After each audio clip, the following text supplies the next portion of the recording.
하나님 말씀은 요한계시록 21장 1절에서 8절에 있는 말씀입니다.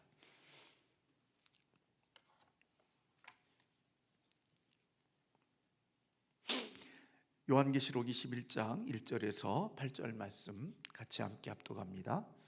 또 내가 새 하늘과 새 땅을 보니 처음 하늘과 처음 땅이 없어졌고 바다도 다시 있지 않더라.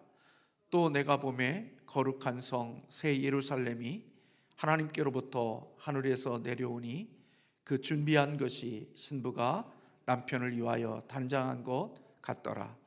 내가 들으니 보좌에서 큰 음성이 나서 이르되 보라, 하나님의 장막이 사람들과 함께 있음에 하나님이 그들과 함께 계시리니 그들은 하나님의 백성이 되고 하나님은 친히 그들과 함께 계셔서 모든 눈물을 그 눈에서 닦아주시니 다시는 사망이 없고 애통하는 것이나 곡하는 것이나 아픈 것이 다시 있지 아니하리니 처음 것들이 다 지나갔음이로라.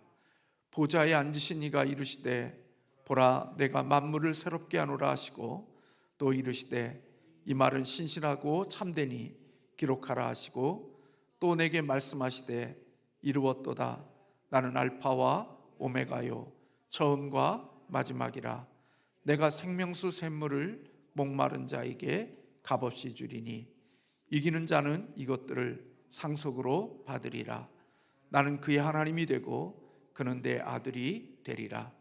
그러나 두려워하는 자들과 믿지 않은 자들과 흉악한 자들과 살인자들과 음행하는 자들과 점술가들과 우상 숭배자들과 거짓말하는 모든 자들은 불과 유황으로 타는 못에 던져지리니 이것이 둘째 사망이니라. 아멘. 네, 오늘은 우리 윤문희 집사님께서 간식을 섬겨주셨습니다. 나가실 때 또 우리 집사님의 사랑에 또 간식을 잘 받으셨으면 좋겠고, 오늘 금요 기도회는 우리 내일 새벽에 계속 주일날까지 특별 새벽 기도회가 진행되어지기 때문에 오늘 금요 기도회는 가정에서 가족들과 함께 또 가정 예배로 드리고, 내일과 또 모레 주일 새벽까지 특세가 계속 이어집니다. 아직까지 나오지 못하신 분들이 있고 또 우리 가족들이 좀 권하셔서 하나님이 주신 이틀이 남아있는데 이틀을 기회를 잃어버리지 않도록 그렇게 함께 도와주시면 감사하겠습니다. 우리 기독교인들은 이 땅을 볼 때 그 네 가지의 큰 틀로 이 세상을 봅니다. 그것을 가리켜 우리는 기독교 세계관이라고 그렇게 말하는데, 창조, 타락, 구속, 회복, 이런 큰 그림으로 이 세상을 봅니다. 그래서 이 세상의 마지막은 어떻게 될 것인가? 그것은 창조, 타락, 구속, 회복, 이 그림 속에서 이 땅에 있는 모든 것들이 진행되어지고 맞춰질 것이라는 생각을 우리는 가지고 이 세상을 살아갑니다. 우리의 인생의 종착역은 어딜까? 그것은 바로 요한계시록 21장과 22장이 우리 이 세상의 마지막이 어떤 모습이 되어질 것인지에 대한 부분들을 말씀해 주고 있다, 그렇게 볼 수가 있습니다. 창세기 1장과 2장은 하나님께서 이 세상을 창조하신 모습이라고 하면, 3장은 이 세상이 어떻게 타락이 되어졌는지, 그리고 타락된 세상이 어떻게 추하고 악하고 고통의 땅이 되어졌는지를 성경은 기록하고 있고, 예수 그리스도가 오셔서 이렇게 타락하고 망가진 세상을 다시 구속하시고 구원해 주시는 예수 그리스도가 이 땅에 오시고, 그리고 구속주가 되시는 예수 그리스도를 통하여 마지막 이 세상이 어떻게 되어질 것인지에 대한 부분이 창세기 1장으로 시작되어져서 2장, 그리고 3장의 타락, 그리고 타락한 세상이 어떤 모습으로 되어지는지, 그리고 그 타락한 세상을 예수 그리스도를 통하여 구속하시고, 그리고 구속되어진 그 땅의 마지막이 이제 어떻게 되어질 것인지가 바로 요한계시록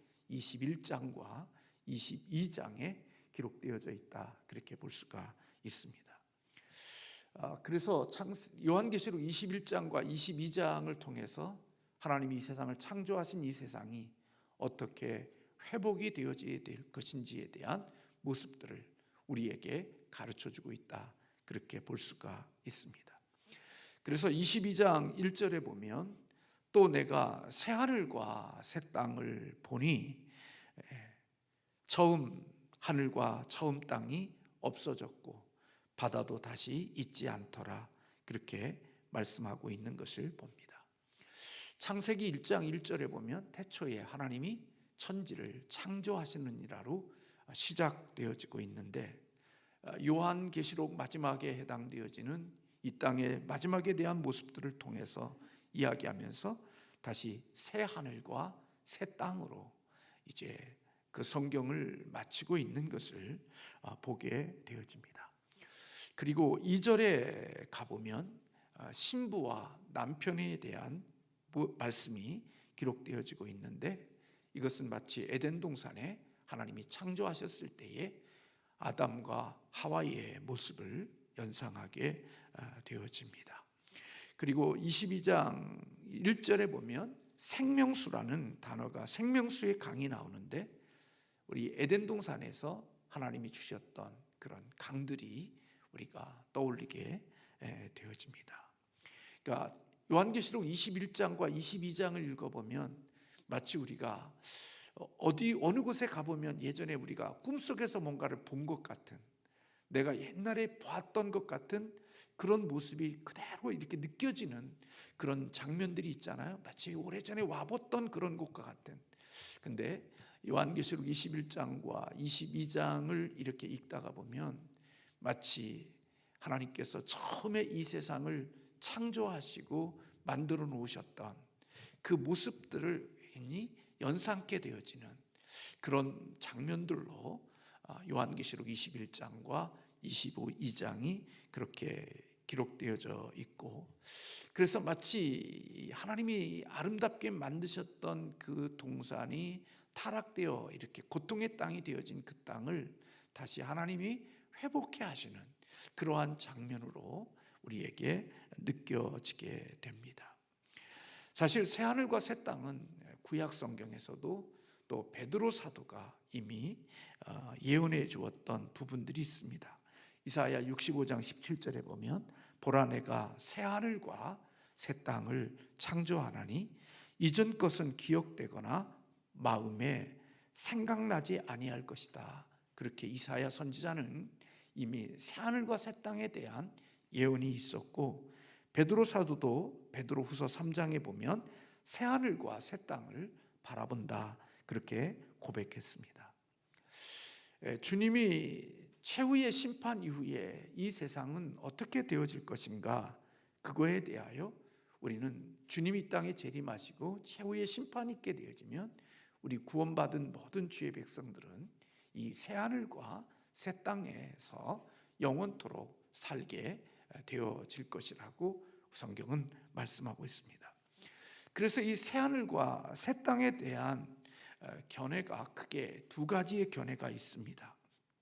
하나는 이 세상이 완전히, 이 땅과 하늘이 완전히 소멸되어져서 없어지고 하나님이 새하늘과 새 땅을 지으신다는 그러한 의견이 있었고, 또 하나의 의견은 이 세상이 갱신되어진다라는 견해가 있어 왔습니다. 전통적으로 많은 학자들이 이 땅은 이제는 없어지고 이제는 하나님이 만드신 새로운 하늘과 새로운 땅이 이 땅에 있게 되어질 것이라고 생각했지만, 지금은 점차 이 세상이 갱신되어진다라는 것으로 많은 학자들이 이야기하고 있습니다. 그것은 베드로 사도가 내가 새하늘과 새 땅을 바라본다라고 고백하고 있기 때문에, 사실은 새하늘과 새 땅은 지금 우리가 살고 있는 이 땅이 없어진 이곳과 다른 곳이 아니라 오늘 이 땅에 있는 이러한 것들에 대한 본질적인 새로움이다라고 이해하는 부분들이 많이 있습니다. 그래서 새하늘과 새 땅은 완전히 없어지는 것이 아니라 하나님이 창조하신 것에 대한 온전한 갱신으로 많은 사람들이 이해를 해가고 있습니다. 그 이유는 하나님은 창조하신 것은 버린 적이 없다는 것입니다. 그래서 하나님이 지으신 인간이 타락했지만 하나님은 그 타락한 인간을 다 없애버리고 새로운 인간을 창조하신 것이 아니라 하나님은 그 타락한 인간들을 계속해서 이어져 가시는 이런 모습들을 보면서 주님은 결코 하나님이 창조하신 그것들을 포기하지 않으신다고 하는 그것 때문에 결국 갱신적으로 이해하는 분들이 많은 것 같습니다.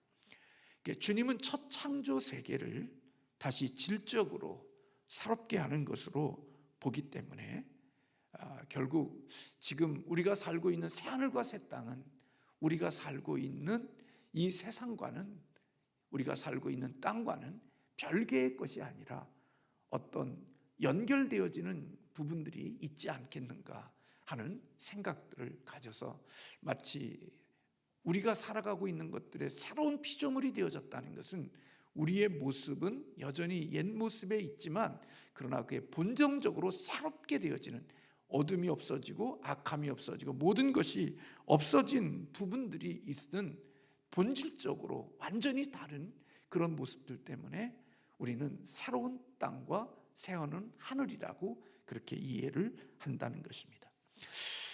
그래서 그러면 우리가 새하늘과 새 땅을 그러면 어떻게 해석해야 되느냐, 그런 부분이 1절에 대한 내가 새하늘과 새 땅을 보니 처음 하늘과 처음 땅이 없어졌고 바다도 다시 있지 않다, 그렇게 이야기하고 있는 이 말씀을 어떻게 해석해야 되느냐, 그것은 바로 이제 하나님의 그 새롭게 하심이 완전하고 완벽해서 옛 우리가 타락한 이 세상의 그런 모습과는 완전히 사라져버린 모습처럼 느껴질 수 있다, 그렇게 이해를 합니다. 마치 고린도후서 5장 17절에 우리가 그리스도 안에 있는 자들에게 새로운 피조물이라고 부르는 것처럼 그런 모습이 될 것이라고 이야기합니다.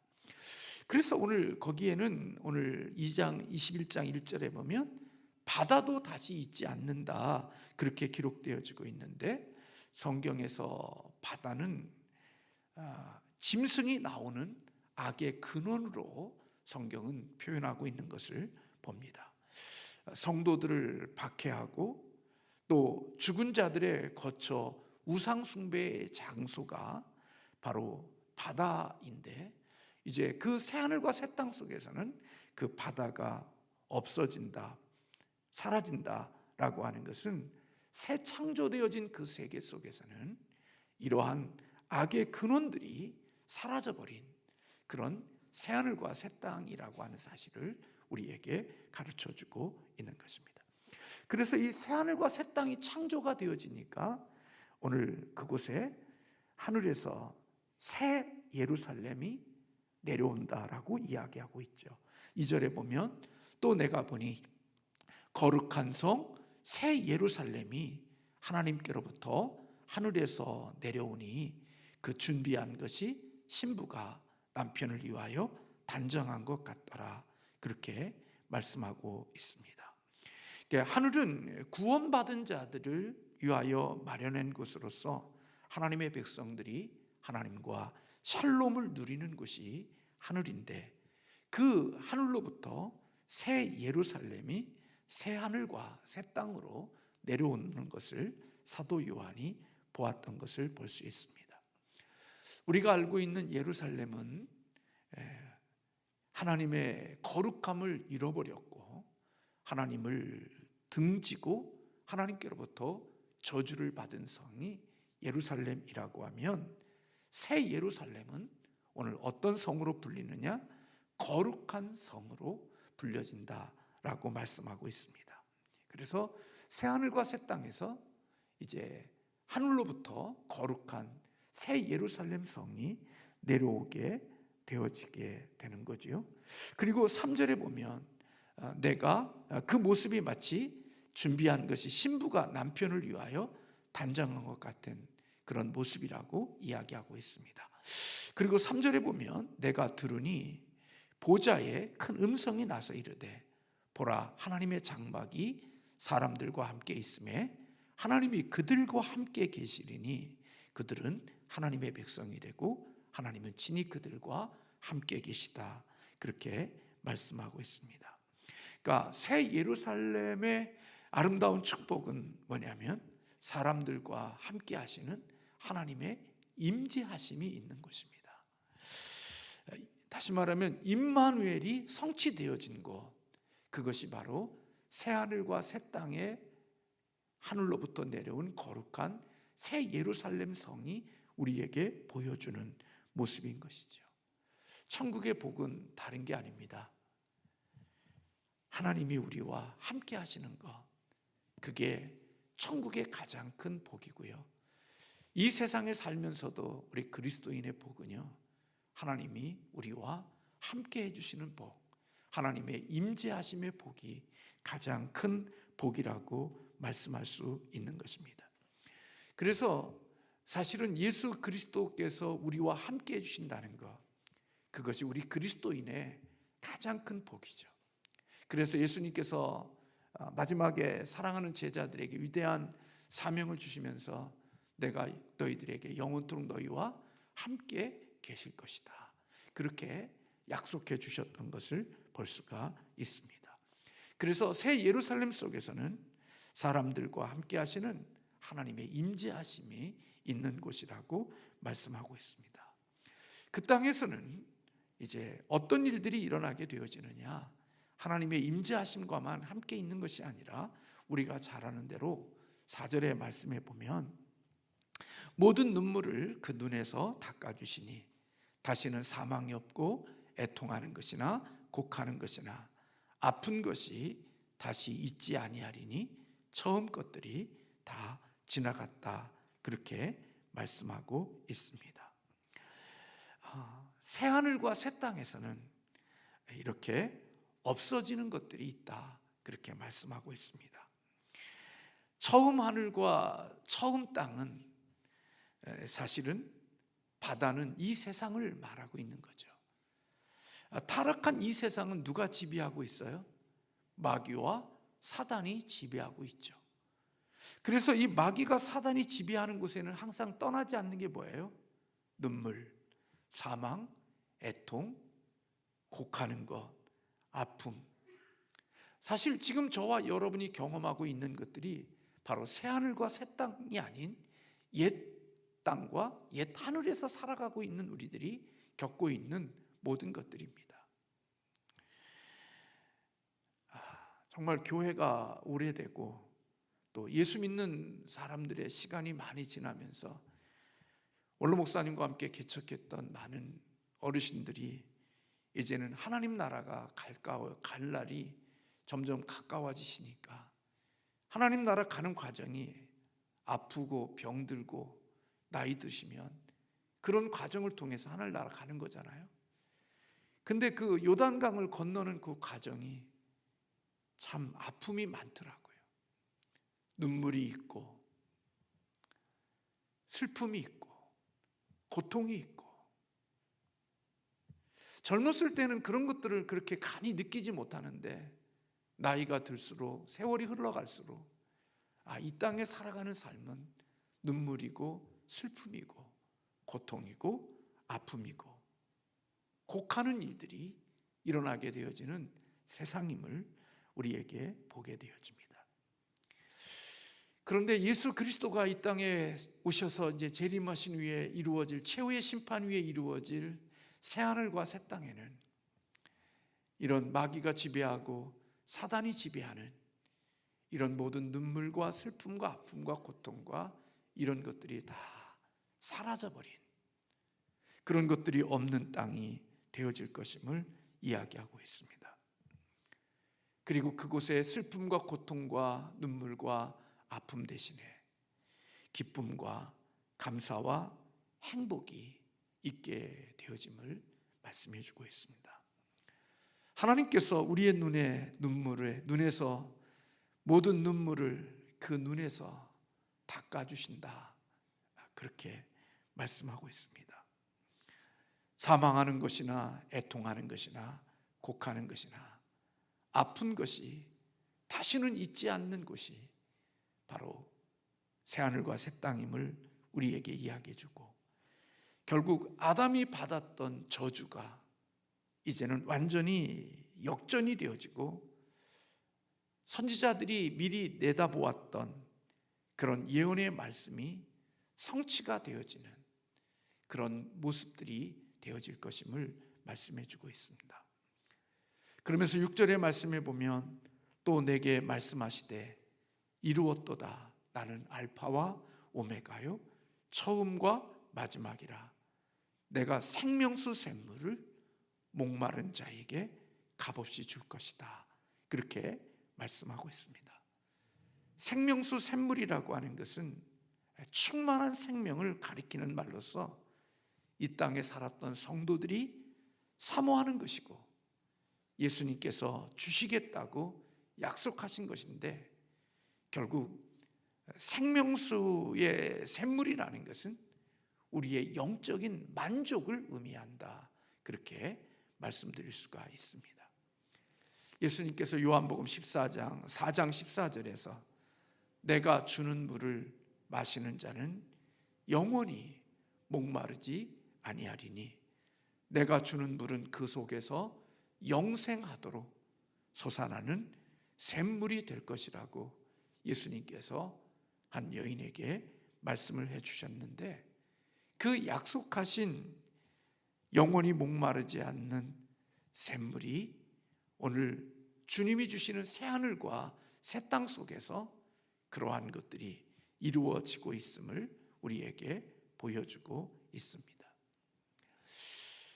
저와 여러분이 이 땅에 살아가는 신앙생활과 믿음생활하는 과정 속에 이런 모든 것들이 있지만, 그러나 마지막 우리들이 주님이 이 땅에 다시 오시고 주님이 재림할 때 우리가 죽은 영혼이 다시 오고 우리의 죽었던 육체가, 흙으로 돌아갔던 육체가 다시 부활하여 우리가 하나님이 예비하신 영원한 새 하늘과 새 땅에 살아가게 되어질 우리의 모습들은 바로 이와 같은 모습들임을 우리에게 보여주고 있는 것입니다.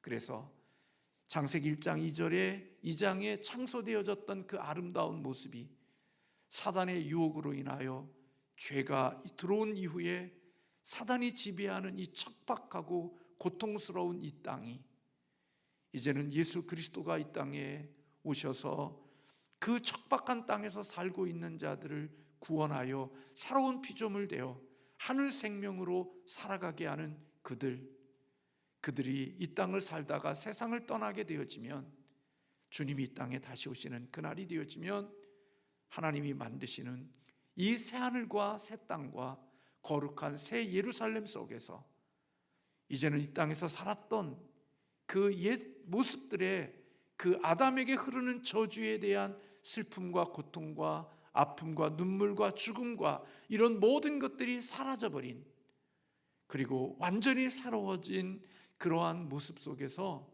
우리가 영원토록 살아가게 되어지는 그런 축복이 우리에게 마지막으로 있음을 우리에게 보여주고 있다. 그렇게 볼 수가 있는 것입니다.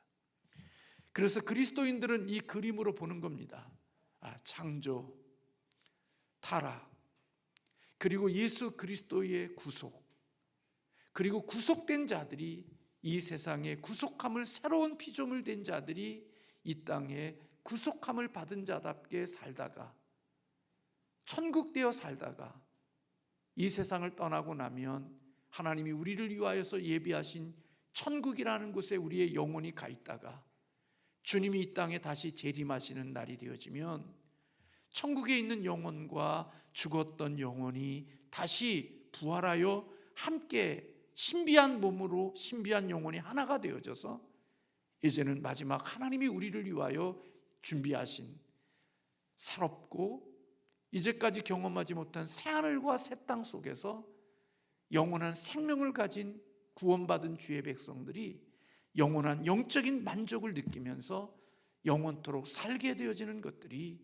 우리의 인생의 최종적인 것임을 성경은 우리에게 말씀하고 있는 것입니다.